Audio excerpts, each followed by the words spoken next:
kerosene and liquid oxygen, producing 1.7 million pounds of thrust.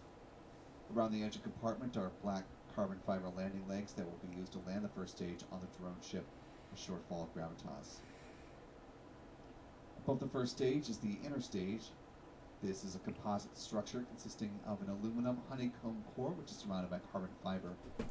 In the image on the right-hand side of your screen, you can see the deployable hypersonic grid fins. These are titanium winglets that provide stability and steering for the Falcon 9 as it comes back through the atmosphere, tail first like a big old dart heading towards the drone ship. At the top of the inner stage are 3 mechanical latches that attach to the second stage. And our first stage main engine cutoff, high pressure helium is used to release those latches, and 4 pneumatic pushers ensure clean separation. Also, the second stage engine nozzle is housed safely inside the inner stage adapter until stage separation.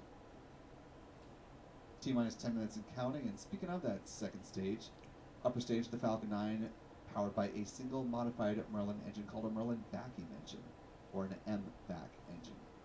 It's equipped with a large nozzle which is optimized for burns in the vacuum of space, hence the name. It produces more than 220,500 pounds of thrust. It will be fired twice on today's flight, placing the 23 Starlink satellites into their intended orbit. The MVac engine, as with the first stage, burns the same propellant mix, that being RP1 and LOX. Following the deployment of the Starlink satellites, it will ignite for a third time to perform a deorbit burn, helping to drive the upper stage back into the atmosphere, where it's intended to burn up and help to eliminate the risk of creating unnecessary space debris on this mission.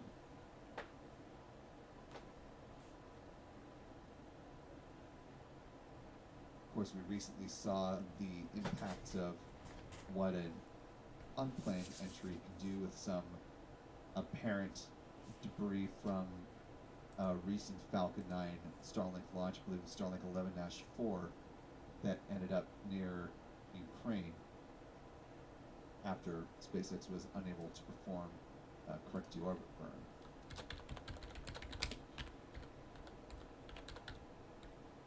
Finally, at the top of the Falcon 9 stack are the payload fairings that encapsulate the 23 Starlink satellites. Fairing halves are made up of a carbon composite material and are 13.1 meters or 43 feet tall. They're 5.2 meters or 17.1 feet in diameter. 2 fairing halves will be recovered a little further downrange from where the first stage lands on the drone ship. They gently splash down under the support of steerable parachutes.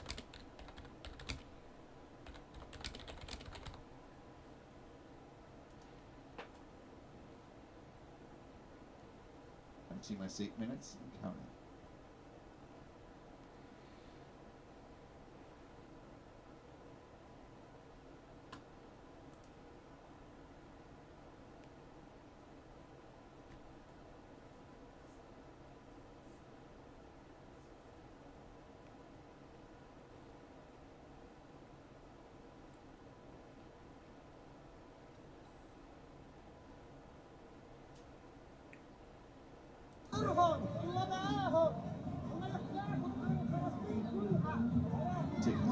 Check here. الله يرحم يا خالة ترجع البلاد لازم ترجع البلاد حلو احنا نايمين في النحمات ترجعش الوطن لان بالمقاومة لازم نلحق الاحتلال مش ننام والنصر يجينا لحقنا حجاج جيش الاحتلال دخل بجنوده احياء اليوم بيطلع منهم في توابيت مصر يا خالة.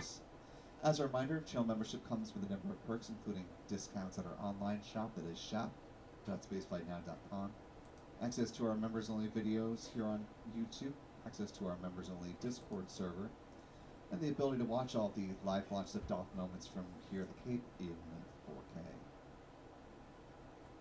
Also want to thank Christopher Lemke for gifting a Spaceflight Now membership. Appreciate that generosity, Chris. To our newest channel member, welcome aboard to you. We're glad to have you with us. If you haven't already, be sure to thank Chris in the live chat.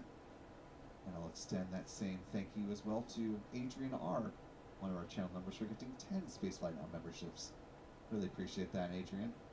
And now a second welcome to our newest 10 members. Glad to have you all on board.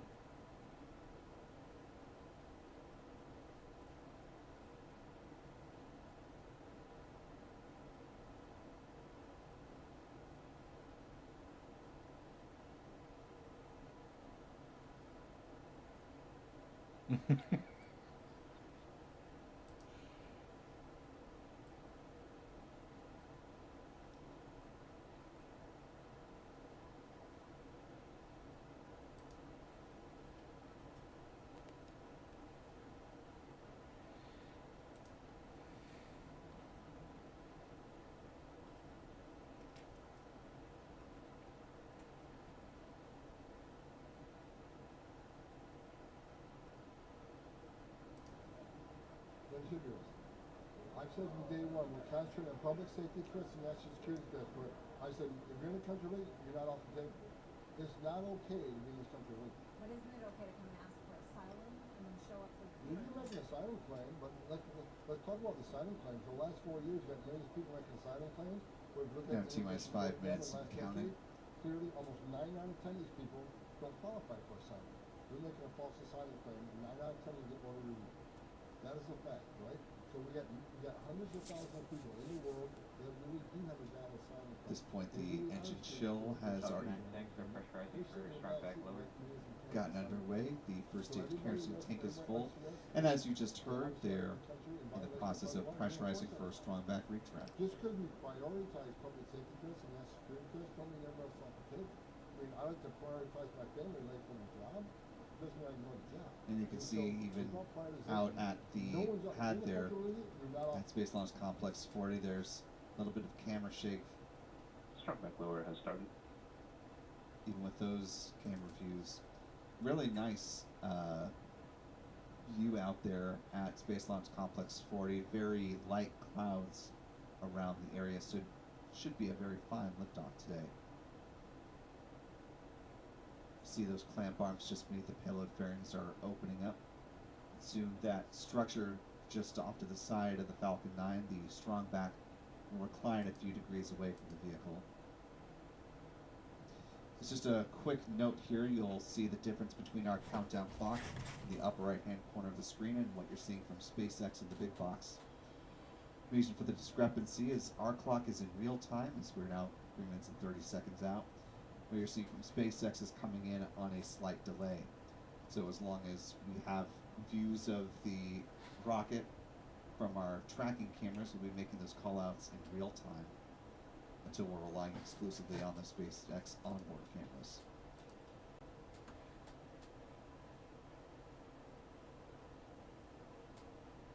As we're approaching the 3-minute mark, the first stage liquid oxygen tank should finish topping off right about now.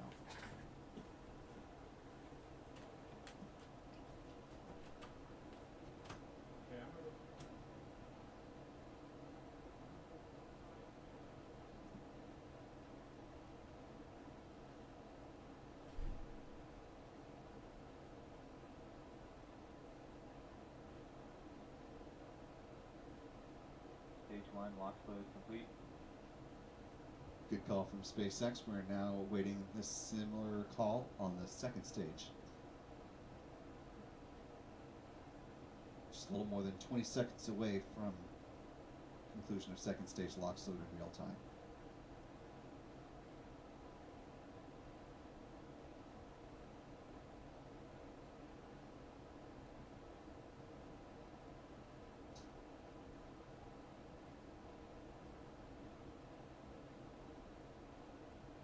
.2 minutes and counting. Also want to thank channel member Mark Potochnik for gifting a Spaceflight Now membership. Appreciate that, Stage 2 Mark. lock flow complete. With that call, the Falcon 9 is now fully loaded with 1 million pounds of propellant. The venting you're seeing there are the ground gas closeouts.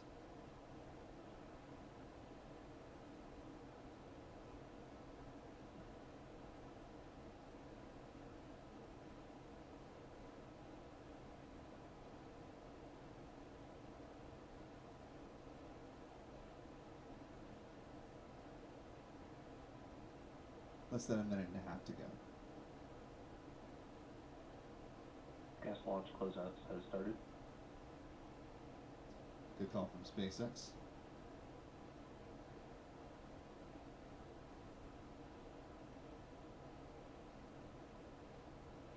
Now T-minus 1 minute and counting.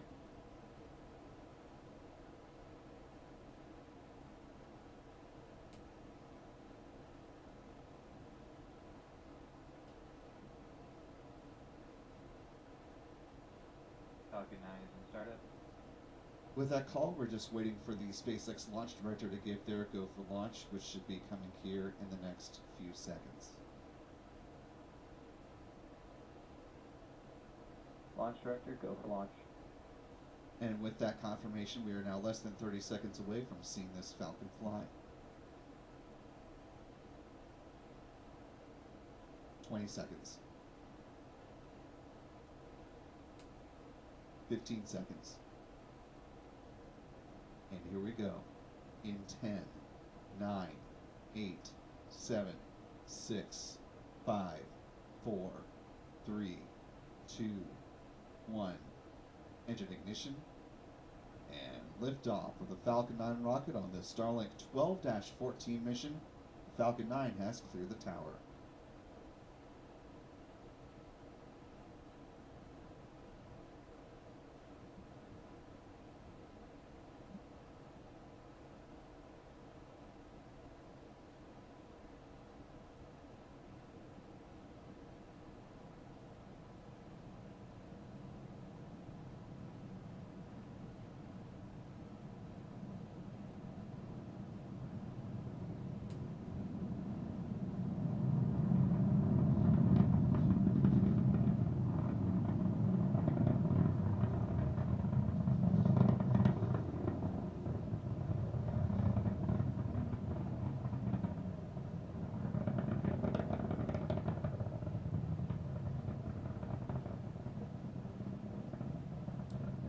Some great tracking by the team as we're now a little more than a minute into this flight.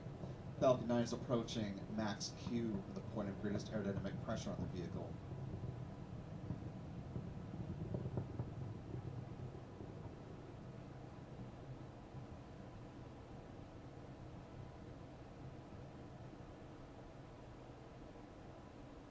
Max Q. Good call from SpaceX, now about a minute and a half into flight. At this point, SpaceX is preparing to thermally condition the Merlin vacuum engine ahead of its first burn.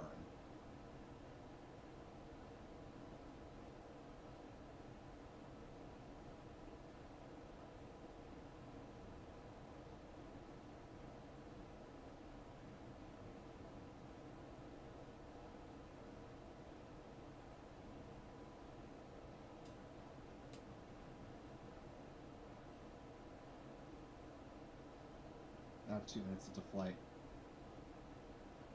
See a few events in fairly rapid succession. The first stage main engine cutoff at about 2 minutes and 25 seconds into flight.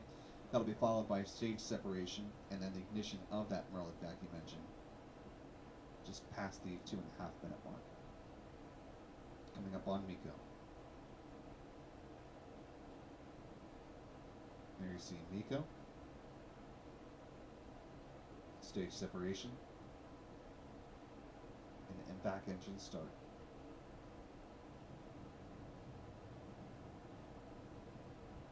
Main engine cut off. Stage separation.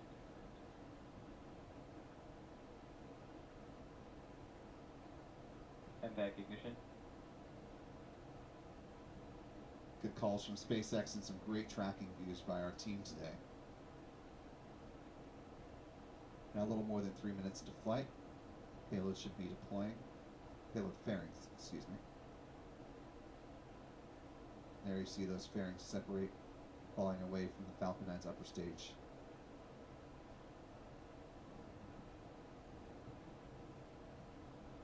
Fairing separation.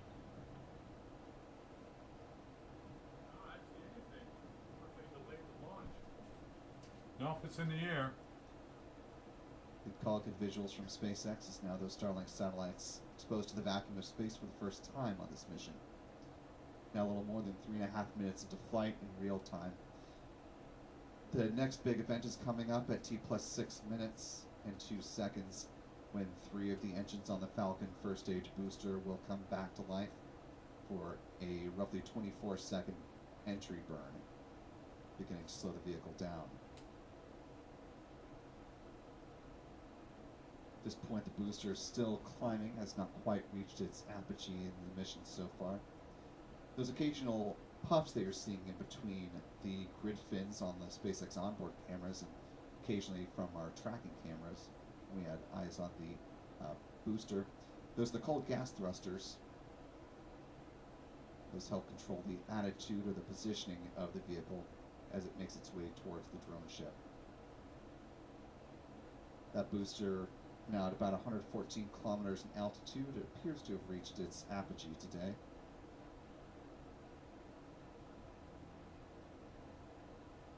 Yes, and is now starting to make its descent towards the drone ship, a shortfall of gravitas.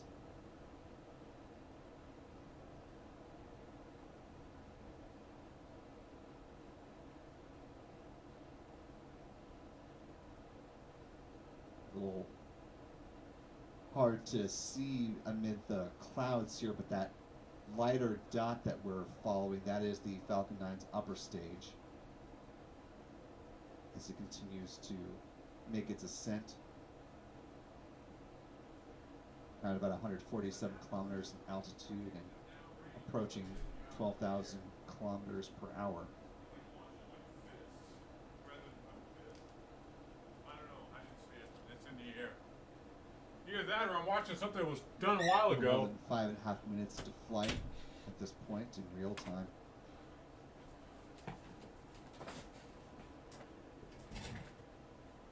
We're scanning the skies to see if we can catch the entry burn with our ground tracking cameras. If we're able to see it, we'll of course bring that to you. If not, we will rely on the onboard cameras from SpaceX.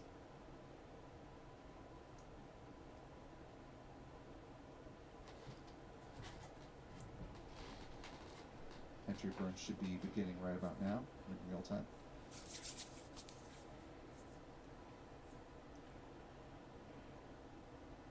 Stage 1 entry burn startup.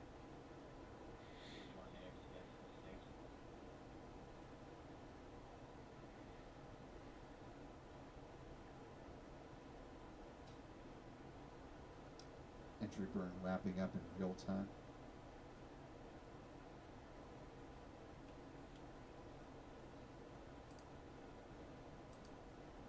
Stage 1 entry burn shutdown.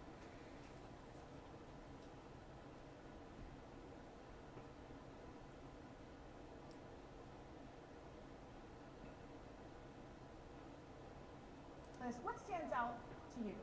Well, speaking of the press, I do think that we've had maybe more executive orders than CNN Now has 7 viewers minutes into flight in tonight. real So, time. hello to our friends at CNN.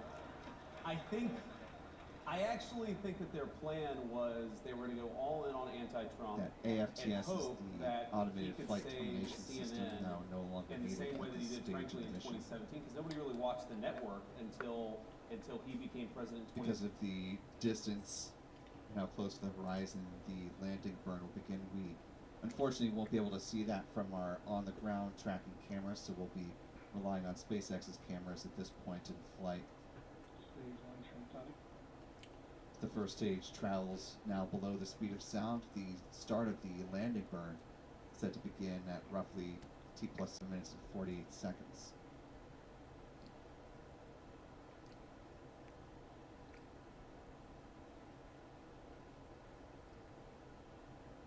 Stage 1 landing burn.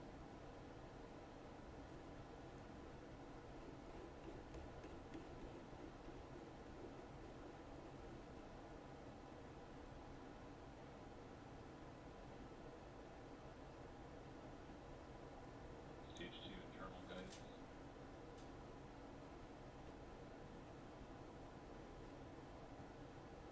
Landing leg deployed.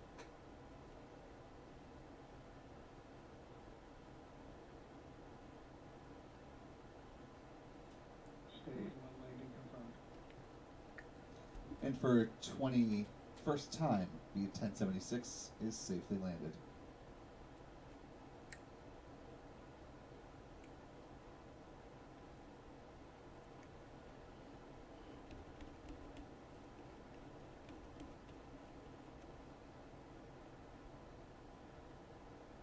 Advanced shutdown.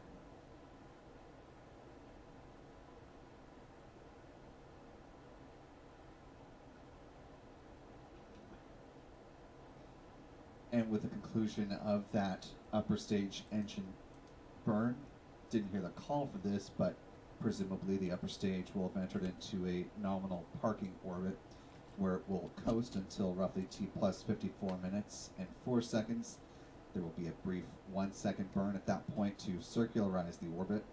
And the Starlink satellites will then be deployed at roughly T plus 1 hour, 5 minutes, and 12 seconds.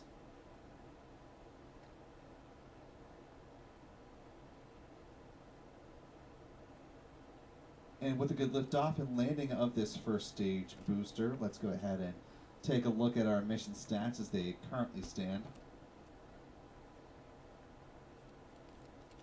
This mission, Starlink 12-14, marked the 439th Falcon 9 launch to date. And with 11 Falcon Heavy launches, this was SpaceX's 450th Falcon flight so far. This is the 22nd Falcon 9 launch of 2025, the 383rd Falcon booster reflight, or the launch of a booster that has flown at least once. This is SpaceX's 22nd orbital launch of the year, given that there have been no Falcon Heavies as of yet. This was their 140th orbital launch within the last 365 days, the 235th orbital flight for SpaceX from this meters or 12 feet.